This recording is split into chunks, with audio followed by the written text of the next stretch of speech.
তেল নাকি লোশন, শিশুর জন্য কোনটা ভালো? শীতকালে শিশুর যত্নে একটু বেশি মনোযোগ দিতে হয়।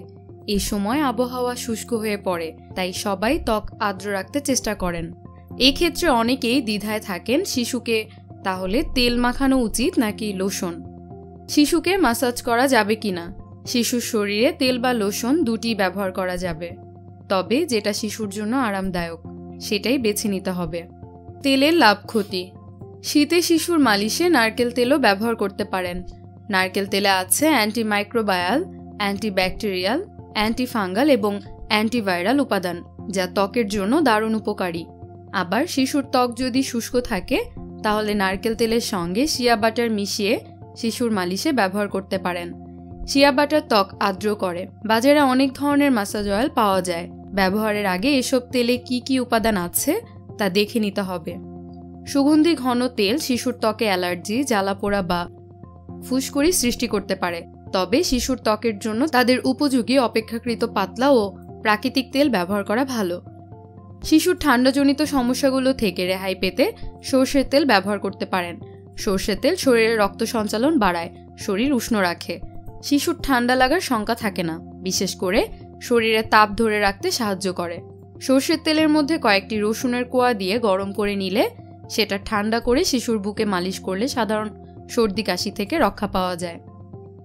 এই তেলে অ্যান্টিফাঙ্গাল এবং অ্যান্টিব্যাকটেরিয়াল উপাদান থাকে, ফলে ত্বকে সংক্রমণ হওয়ার ঝুঁকি কমে যায়। তেল ফুটিয়ে নিলে অনেকটা মসৃণ হয়, ঘনত্ব কমে যায়। তবে ব্যবহার আগে অবশ্যই তেল পুরোপুরি ঠান্ডা করে নিতে হবে। লোশন কোনটা? শিশুর ত্বকে লোশনও ব্যবহার করতে পারেন, তবে দেখতে হবে লোশনটা শিশুর ত্বকের উপযোগী কিনা। লোশনের উপকরণ দেখে তারপর সেটা কিনতে হবে। এছাড়া লোশনের ঘনত্ব যেন বেশি না হয়। বেশি ঘন লোশনে শরীরে ধুলাবালু বেশি জমে। বাজারে শিশুর জন্য যেসব লোশন আছে সেসব দেখে যাচাই করে কিনতে হবে। কিভাবে মালিশ করবেন? শিশুর পোশাক খুলে নরম কাপড় বিছিয়ে তার উপর শিশুকে শুইয়ে দিন। হাতের তালুতে সামান্য তেল নিয়ে কানের লতিতে দিন। এরপর আস্তে আস্তে পা থেকে ধীরে ধীরে মালিশ শুরু করুন। হাতের তালুতে অল্প একটু তেল নিয়ে শিশুর পায়ের তলায় আঙুল ঘুরিয়ে ঘুরিয়ে মালিশ করুন। পায়ের গোড়ালি থেকে আঙুল পর্যন্ত হালকা হাতে তেল দিন। এবার ধীরে ধীরে পায়ের ওপরের দিকে উঠুন। পুরো শরীরেই তেল লাগিয়ে আলতো করে ঘষে ঘষে মালিশ করে বুক ও পেটে আঙুল ঘুরিয়ে মালিশ করুন। মালিশ করার সময় তাড়াহুড়া করা যাবে না। দ্বিতীয়বার মালিশের সময় পা থেকে শুরু না করে মাথা থেকে শুরু করে পা পর্যন্ত যান। এরকম তথ্যবহুল নানা রকম ভিডিও পেতে গেলে আমাদের সুখ অসুখ চ্যানেলটি সাবস্ক্রাইব করতে পারেন। আপনাদের পাশে থাকার সুযোগ করে দিন। ধন্যবাদ।